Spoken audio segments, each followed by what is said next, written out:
All right, let's get started.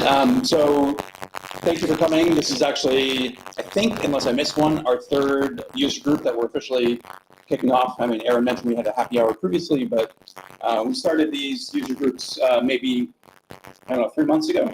And as soon as we created them, we had hundreds of people kind of in all of these different regions across many countries kind of sign up organically with very little promotion. So really excited. I think that's a testament to the growth of the Pulumi community. And honestly, we're very international. I think a third of our customers are in Europe, actually. Sorry, is the audio not right? Is it? Let's see if I can pull this down, if that's getting better. If not, we can use your microphone. Thank you guys for bearing with us. Appreciate it. We're just starting, not an IT company. We're still officially starting. Eventually, we'll get to the point where we're up on a snazzy stage with official, audio tech. But yeah, so we're just getting started. Really happy to have you here. We're going to keep doing these. I think every one of the user groups we're going to try to do maybe something once, every other month, just to keep them vibrant, keep things going on. I think a lot of them, I'm trying to kick all of them off if I can. Traveling around. I was at the London one. We just did the Seattle one recently, coincident with some product launches. But importantly, we're always going to have, a customer, hopefully, to give a presentation or somebody in the community to talk about how they're using Pulumi. So we've got Chris from Bestow today, which is awesome. I can't wait to hear his talk about sort of adopting Pulumi in an actual organization and some of the challenges they're faced. But I'm going to kick it off with maybe more sort of conceptual thing. I think it'd be a little bit of fun to talk about, our view on infrastructure as code and why our approach to infrastructure as code with Pulumi is a little bit different than I think what most folks have encountered. And so I'll just get started. I want to make it interactive, so if you have any questions along the way, let me know. I'm going to try to keep it to 30 minutes so we can move on to Chris, who undoubtedly will have much better content than I do. So with that, I'll get started. I think we founded Pulumi over 6 years ago. My background's in developer tools. I was running the developer tools strategy at Microsoft, including all the languages teams. And what I saw was, obviously Azure at Microsoft, but did a lot with AWS and Docker with containers and serverless. And it was kind of a mess when I sort of got my hands dirty and started trying to build cloud applications. And to me, it was really exciting because we're finally entering into the era of distributed computing, right? Infinitely elastic compute, elastic data, managed services. For 50 years, like I worked on parallel computing and multi-core in the 2000s when everybody was freaking out because, Moore's law is over and now we have to learn to become parallel programmers and what's going to happen to the Windows and Intel sort of relationship turned out to be vastly overblown. But back then, a lot of the research was into distributed computing. And we took a lot of that and packaged it for, programming multi-cores. But distributed computing has been coming forever in computer science. And to me, the modern cloud is finally, it's here. And yet, I look at how most people were, interacting with cloud infrastructure. It's like manual provisioning, SSHing into servers and doing manual things, pointing and clicking in the cloud consoles and unrepeatable things to create effectively cloud architectures, but via very manual processes. It's almost as though you built imagine you're building a desktop application by going and clicking a bunch of buttons in the Windows, MMC snapping or something. To me, it was really far from the amazing developer experience that I had envisioned. And of course, you want to create an EKS cluster, we'll go to the Amazon documentation and good luck, right? So of course that is a feeling I had when I basically took a sabbatical at Microsoft and was like, I'm going to spend a summer pretending I'm actually building cloud applications. I was managing teams of hundreds of people and I just wanted to get my hands dirty. That's how I felt. And it's, why did I feel that way? Well, first of all, it just wasn't fun, but it's not repeatable, doesn't scale, very easy to make a mistake. And by make a mistake, I mean, take up production, leak a secret, or worse. And that led me to discover, I kind of knew about the concept, but coming more from application developer background, I'd never really gotten, used infrastructure as code in anger. But that was sort of the solution to a lot of those problems, right? To automate manual processes and code them as repeatable steps and sort of treat infrastructure like software, although we'll get to more of that as I go. And really eliminate the toil and do more with less. And I think to me, if I were to just summarize, I think a lot of folks, actually I'm curious, how many folks here use an infrastructure as code tool today, whether that's Terraform or CloudFormation or Pulumi? And then how many people use Pulumi? Okay, almost perfect overlap there, which is great. I love it. And I think, if I were to just summarize, the two primary benefits of infrastructure as code, and by the way, we didn't start out Pulumi thinking we were going to build an infrastructure as code tool. We started with a new programming language. We started with frameworks, and then all roads led back to infrastructure as code. I'll talk about why that is, but without infrastructure as code, there's really no consistent programmable, composable interface into the cloud. And the way that we've approached Pulumi is it's really all of that composable, programmable interface into the cloud, where cloud services are really building blocks that you can use to build bigger things out of smaller things. But really it comes down to two things. One, code, and two, declarative, where you can encode the cloud architecture, the configuration of resources using a repeatable asset, i.e. code, that you can check in and version and review with your colleagues. And then the magic is the declarative part. I think with Pulumi, we often get into this heated debate in the community. Often somebody will lob a hand grenade and say, well, Pulumi is not declarative. Well, it turns out it's subtle, right? Because if you're using, let's say, Python, you're expressing yourself in an imperative language, even if the infrastructure as code engine itself is declarative. And so to me, the infrastructure as code is not really infrastructure as code unless you have that declarative part. And what that gives you is the ability to really have a resource graph, right? So a program executes for the sole purpose of creating a resource graph, which represents the configuration, the desired state of your infrastructure. It allows you to preview changes, get the full life cycle, not just spinning up infrastructure, but evolving it, versioning it, destroying it. It's easier to recover from failure because you're declaring your end state. So if you fail somewhere along the way, it's not like you're writing a ad hoc script where if it fails, you have to consider every possible point where it can fail in the script. As a result, it's easier to automate. We'll see some really advanced, cool automation use cases that Pulumi enables. Then you've always got history of changes, and you can enforce policies and all those good things. And for folks that are infrastructure as code users every day, I'm sure this is kind of bread and butter. But it's really important to just ground things in these sort of simple facts. So let's focus on the code part for a second. To me, I was, led to believe that code is expressive. It captures your intent, and there's various forms of code, like YAML. The L in YAML is language, so arguably it is code. But I would say, you look at domain-specific languages like Terraform. It's almost like deceptively simple for the easy things, and then painfully difficult for the complicated things. And then you look at things like, hey, to configure an Amazon VPC in CloudFormation, you're talking about thousands of lines of YAML or JSON.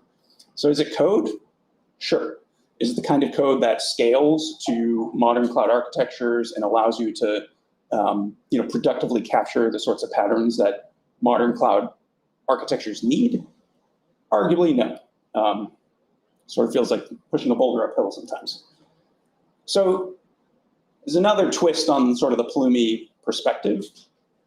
It's interesting, being at Microsoft, when we started Azure, we called it a cloud operating system. In fact, it was called Red Dot, and it was Cloud OS, was the original framing of Azure.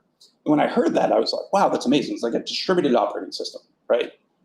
And that's how they actually started. That's why there's so many PaaS-oriented things with like Service Fabric and things like that. But over time, especially going up against Amazon, Azure was forced to sort of move rapidly away from that towards infrastructure as a service. EC2 can compete basically. And as a result, I think that original vision of the cloud is the new operating system. We've moved beyond single node operating systems as being an interesting debate in a sense. And at some point we lost sight of that. as an industry, but certainly Azure did. And if you frame your thinking in terms of like what does that actually mean if the cloud is the new operating system? Well, there are some analogies I would draw to build up to that outcome. One, programming languages. I mean, I would say programming in YAML and JSON looks like programming in assembly language, super low level. Every little detail matters. Hell, even the indentation of your YAML matters.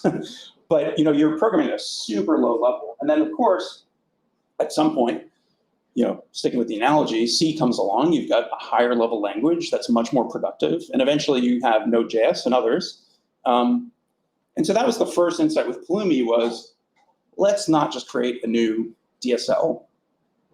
Let's not, go create even a new language. Let's use languages people know and love. So Pulumi at its core, it's a declarative infrastructure as code engine, but it has an extensible language model. So the engine itself is written in Go, it's open source, and it can host any language as a separate runtime. It uses gRPC. If you tomorrow wanted to implement Rust support, it would probably take you a couple hours to do minimal Rust support because it is extensible and easy to do that. The challenge for us at Pulumi bringing up a new language is actually all the documentation, making sure all the examples are available in every single language. Anytime we bring a language to market that doesn't have complete parity with other languages, obviously people are disappointed because if I come to Pulumi and I love Rust, but Rust is not on equal footing with all the other languages, I'm obviously going to be disappointed.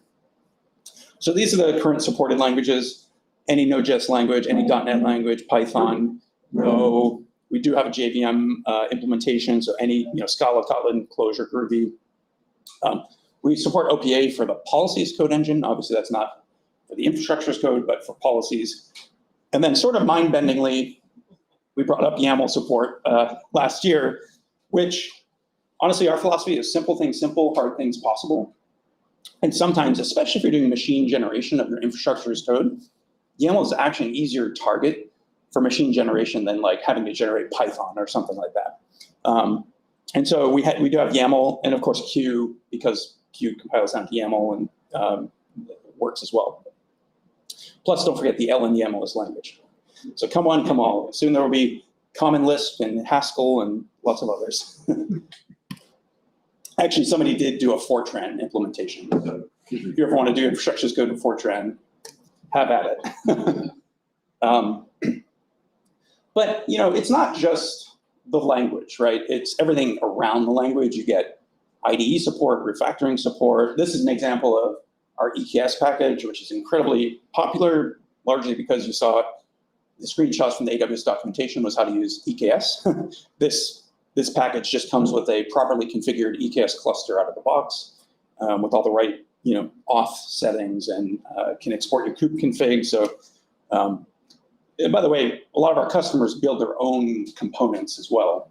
And the trick with building a component is, what is that interface? You want the defaults to be sane, but you want to have all the extensibility so people can control the different elements that they need. So, like right here, min size, max size 2, pretty straightforward. But what if I wanted like a GPU node pool or something like that? We do have the extensibility for you to go and do those powerful things. But we have lots of those sort of components. But you can see, we're sort of trying to move up the abstraction, the layers of abstraction, so that you can abstract, encapsulate, share, and reuse, so that effectively that's been the secret to everything we've done in computer science and software engineering. We've been able to build bigger things out of smaller things, right? We have libraries that encapsulate lots of things, so we don't have to go recreate the wheel every time. But with Pulumi, you can kind of do that for infrastructure as well. So the second part of the analogy is runtimes, right? So interestingly, here's some Win32 code, which is like, Charles Petzold style, create window. It's kind of the code that I grew up writing. But we've since moved to higher level abstractions, right? So, Node.js, I can just create a file, not have to be a POSIX file system or a WinFS file system expert. I can just productively write that higher level code. And that's sort of the direction that we see going with, now that we have abstractions. Now you can write higher level code instead of having to worry about every single little detail of every cloud service that you're trying to use. And by any cloud, I don't just mean, AWS, Azure, Google Cloud. There's a lot of different cloud providers out there in the world today. It's cloud native with Kubernetes and Helm. If you're doing something with Snowflake, configuring the data lakes, that is cloud infrastructure. Cloudflare, MongoDB Atlas. The world's very complicated now. And the thing that I often observe when customers pick up Pulumi is they're coming from a world of like bash scripting dozens of tools that were never meant to work together. And it's not fun, it's error prone, and it's sort of insecure. Like, what if you have a secret that comes out of one, like you provision a MongoDB Atlas database, and like now you have a token for accessing the database, and now you have to stick that in your ECS instance running in AWS. Well, how do you do that securely? Well, hopefully you know how to use, the secret store and all that. It's really complicated. So having the ability to do it with one consistent workflow is really powerful. The one thing that Pulumi does not do, though, is we're not trying to abstract away what makes all of the clouds great. We're not trying to be sort of, lowest common denominator across all these things. Instead, we say the programming model is consistent, the deployment workflow is consistent, the way you do secrets management is consistent. But if you're doing like, Redshift database and they just shipped a feature at reInvent and you want to use it today, we're going to give it to you. And so that's a subtle distinction. And I would say the analogy, the third part of the analogy is, operating systems, right? I think arguably you say Kubernetes is basically just a thread scheduler for the cloud, right? It's like the cloud's version of a thread pool that schedules containers and things like that. Again, I keep coming back to the analogy because it goes to show you how many things are missing from our current toolkit. There's no consistent application model for how you install, configure applications into the cloud, right? We have some things like Helm is arguably trying to be that, but the more we push the boundaries in this direction, the more kind of obvious opportunities to improve the state of the world emerge. And I think, infrastructure, we think of them as building blocks. They're sort of the building blocks of the cloud. The great thing about Pulumi is you can stitch these things together, program them, configure them, and basically build anything you can dream of, infinite combinations of these things. In fact, I'll show later this new Pulumi AI tool that we released. It's really great for how do I stitch together random building block A with random building block B. Like, I don't know how many people here have ever had to figure out, okay, AWS just released this new thing. I'm already using, Kinesis and ECS and Lambda, but I want to integrate it with this new secret store thing. Like, how do I even do that? It's really difficult because the permutations are endless. And yet in that is also the power of treating the cloud like, a set of building blocks. So let's get back to this infrastructure software concept that I had mentioned at the outset. We talk about infrastructure as code, but with Pulumi, the really exciting thing is once you use general purpose languages, you have access to everything around those languages, like software engineering practices. So we can move beyond code to software. We can think about how we organize our projects and use sort of software componentization best practices.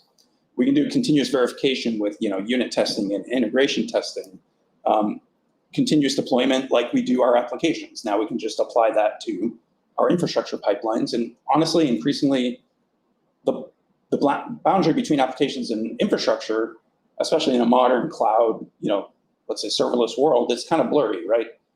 Is a container registry application or infrastructure? Well, it's kind of right at the boundary. Is a serverless function itself application or infrastructure?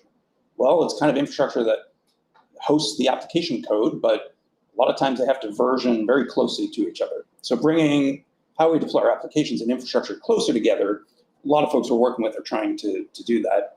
Otherwise, you deploy a new container image, take the SHA hash, go over here, deploy your new application image, make sure it works. Oh, it didn't work. Go back, fix the thing. It's not having the unification is quite painful. So Pulumi tries to bring those things closer together.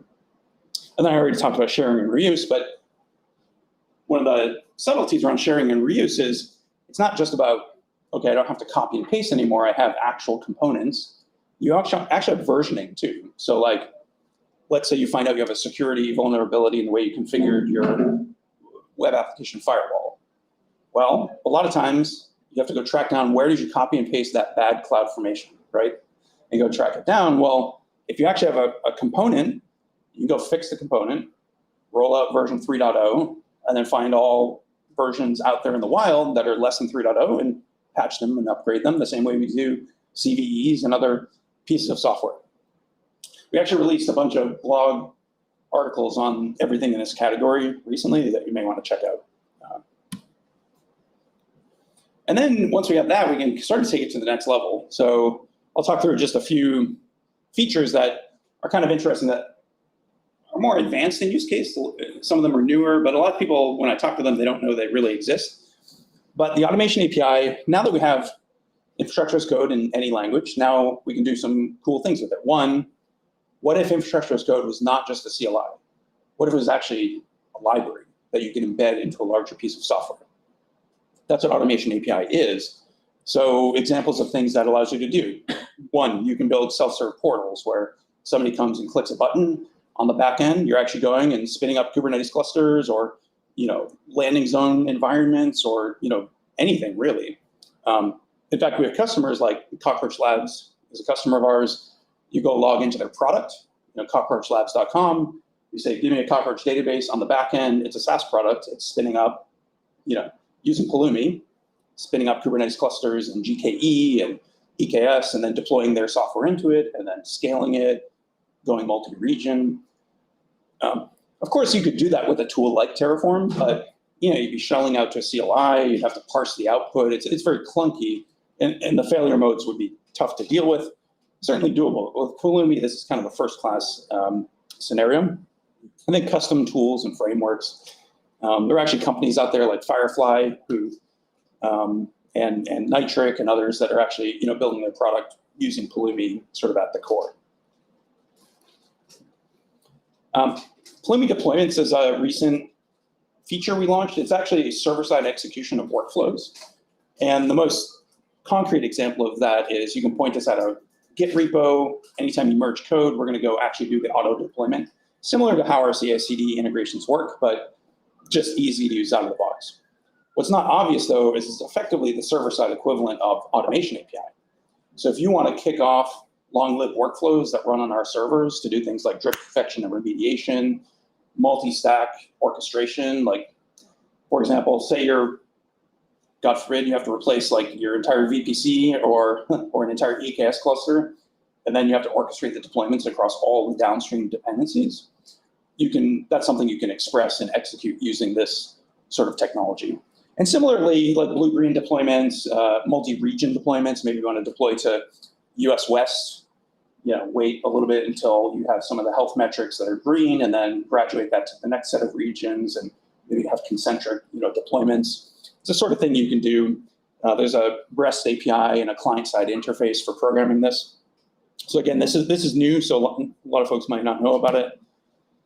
And then Insights actually we launched, feels like forever ago, but I think it was only 3 months ago, which is search analytics and AI for infrastructure. So honestly, it sounds kind of boring, and yet it's such a killer feature. You have a log group associated with your data warehouse somewhere, but where? Like what region? AWS console is never easy to search. Here you just come here, type data warehouse, filter by log group, find it. And it's search any cloud. So even if it's in Azure or Kubernetes, it's just really easy to find things. It's also easy to slice and dice and get not diagnostics, but analytics, like where are most of my resources? And we've had customers look at this and go to the dashboard and say, my God, I had no idea we had so much crap just sitting over there that nobody's using. And you can see, you can actually query and say, find me all the stuff that nobody's touched in over a year. And many people have been able to clean up a lot of cruft with this very quickly. And again, it supports all the cloud providers. The search also has this nice AI sort of natural language interface. So you can say, how many S3 buckets do I have? Are any of them untagged? Things like, we actually just released property search, so you can actually query on the properties. So do I have any RDS databases running MySQL versions that are end of life, like 5.6? And we'll come back and tell you within milliseconds, you'll be able to find that. Yes? Sorry, Joe, Wahid from Google. I have a quick question about this. how are you able to search through the states of all different cloud providers? Because Pulumi doesn't store a local state like Terraform. Yes, so this is a good question, is how do we search the states, given that Pulumi doesn't store state locally like Terraform does. And actually, Pulumi does store the state on the server. It just doesn't require you to manage the state on your own. That said, folks may not know this. There is a mode you can run Pulumi in where you can manage your own state in an S3 bucket or anywhere if you really want to.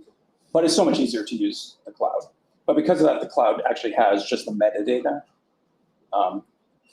And we have an import feature, so you can actually, even if Pulumi didn't provision the resources initially, you can point us at your cloud account, we'll slurp up the metadata, and now you can search over it. And we're going to make that a lot easier kind of going forward. We'll make it so you can do policies code the same way against existing resources, not just what Pulumi has deployed. But it all comes down to that metadata model, which Pulumi does actually store on the server. Yep. Yeah, any other questions? I will save time at the end for Q&A. I am almost done, in fact. I feel like Aaron is giving me the stare down, so I will wrap up. I would say the other part of Pulumi Insights that's really nice is, analytics and being able to just slice and dice the infrastructure usage. If you want to say, like, how fast are my Kubernetes clusters growing and how much are they costing me? And you can do a lot of that sort of analysis. And then the really fun feature, which honestly, this has been one of the fastest growing features that we've ever launched in terms of usage. I will say there's like AI in the air these days, so it's probably no surprise, but this is actually genuinely useful. I can actually show you very quickly. Oh my God. This is like, I don't know if you can tell how tiny this is. I will do my best. Yeah, it's probably not going to look very good. But... Yes, good idea. There we go. Okay. So this is a new AI assistant that we launched, again, 3 months ago. And you can basically pick any language, and then you can ask it to do something. So I could say, give me an EKS cluster that uses with a Helm Nginx chart installed into it, fronted by a Cloudflare CDN. Sounds fun, right? And I'm just confident it's going to give me something, and it often is very good. The reason it's good, you'll see here, some of these things are deep links. So we've actually taken GPT-4.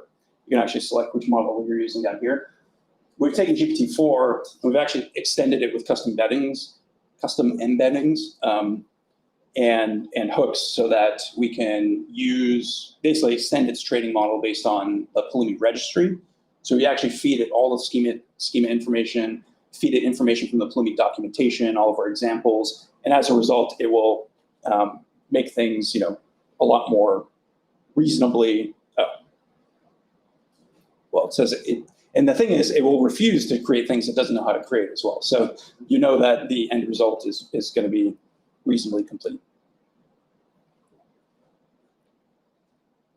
And then because we're absolutely nuts, we created a command line version of Pulumi AI that does not just generate the code, but it will actually go out and create the infrastructure as you're typing. So in this case, I said, hey, give me an S3 bucket. It chugged away and said, okay, here's your S3 bucket, here's its name.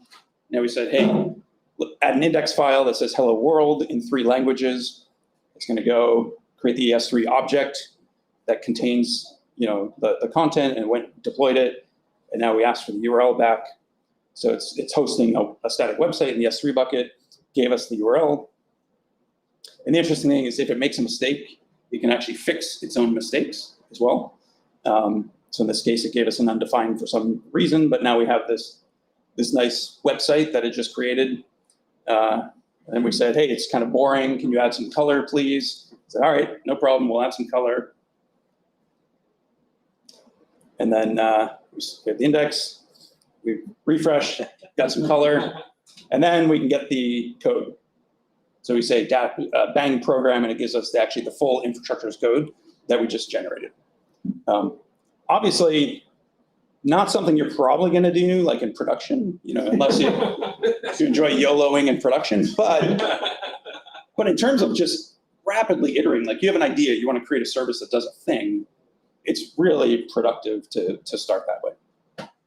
So anyway, that's it for me today. I think like fun, powerful, productive. We love making things more fun, and I think being able to use great languages and great IDEs is definitely fun. But as you've seen, there are some really advanced scenarios where you can build bigger things out of smaller things, do more with less, and then AI just kind of takes it to the next level. So, well, of course, from buried in crummy DSLs and YAML to lovable cloud programming models. So thanks. I'm happy to take a couple questions too, if there are. I do hope I get bonus points for adding cowboy hats and yes. I have a question. So in the past, no, not past, currently we have something similar concept as code. For example, CDK here by AWS and HCore, they use Terraform engine inside, and outside they have a web support multiple languages. So what makes Pulumi different from those other?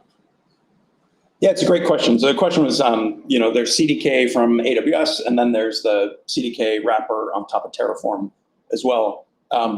Yeah, I will say, we're flattered. I think, we had come out a few years before CDKTF, but I think the real answer is CDKTF is sort of a bolt-on afterthought. And I think if you sit down and actually use it, you will feel that there's an impedance mismatch between the way that the engine works, which is in terms of HCL, and the way the sort of transpiler works, which is the CDK interface. I think you frequently find that you're debugging issues at the level of HCL when in fact you wrote code in maybe Python. And there's just a lot of things about the experience that are not first class. A lot of the examples are just not there. Like you look at Terraform, all the examples are HCL. I think HashiCorp is just sort of invested in HCL as being their brand, which makes sense. And that may change over time, but it has not yet. And I think even the CDK homepage, when you go there, it sort of says like not supported for production use, which I think is a testament to it's still early days for that technology. That said, honestly, it's great to see others viewing the future of infrastructure as code similarly to how we do, right? So it's not that we're anti-CDK or anything. We just find that if people enjoy that way of doing infrastructure as code, almost universally they prefer, the experience of using Pulumi more. Yeah. Yes. What's the experience in the story with Pulumi in respect to like multi-tenant for customers? And as an example, our product is deployed, you could call it on-prem, but into the customer's cloud, and they give us privileges to modify their infrastructure.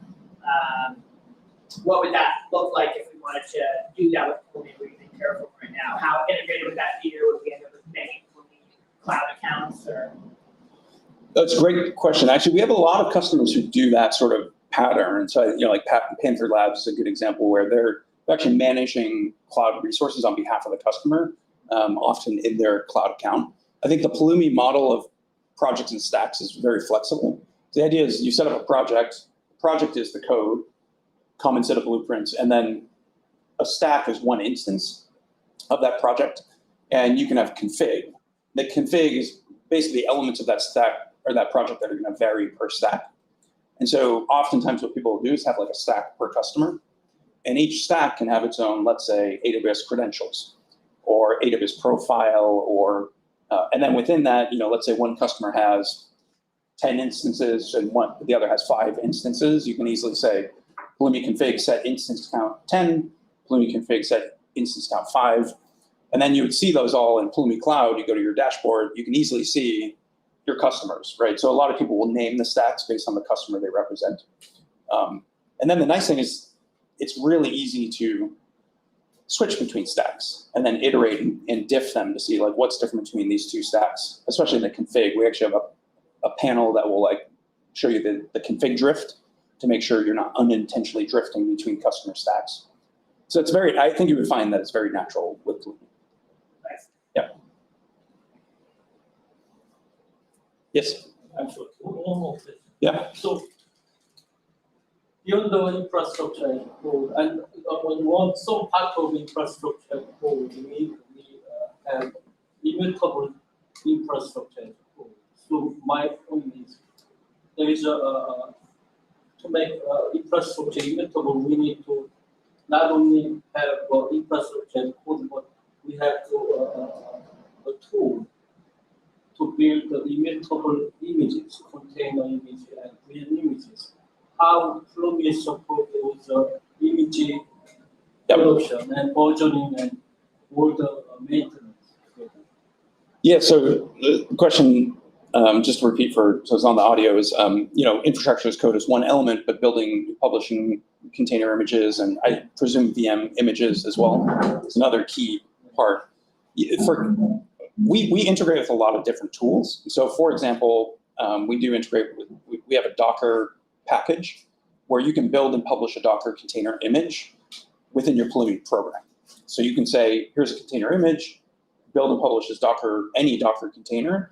And it works great with like provision an ECR registry or something, build and publish a container image, publish to the ECR registry. Then next time, maybe you change the Docker file, you just run Pulumi up again. It's going to detect the diff in the Docker file, rebuild the container image, get the new SHA hash, push that to the new container registry. So that's the latest. So that workflow is pretty nice out of the box.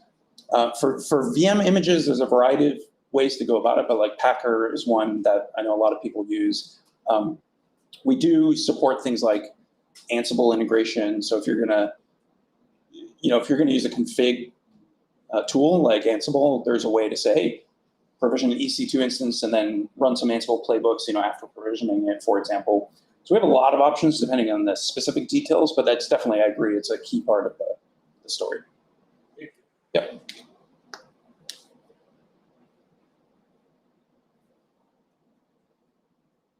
Good. All right. Thank you, everyone. And see you.